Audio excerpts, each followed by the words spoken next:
In this guide, I'm going to show you how to delete all notifications on PS5. This is Miguel from Just Boz, and before we get into this guide, make sure to like the video and subscribe to the channel with all notifications on for more content like this. It really does help out the channel and we'd greatly appreciate it. If you have any questions, just ask them down in the comment section below. I'm going to be doing my best to reply to every single comment down there.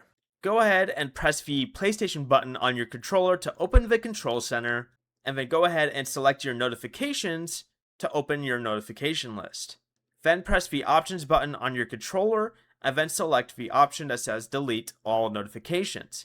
Confirm the action if prompted, and all of your notifications in the list will be cleared. Before you leave, remember to like the video and subscribe to the channel with all notifications on for more content like this. It really does help out the channel and we'd greatly appreciate it.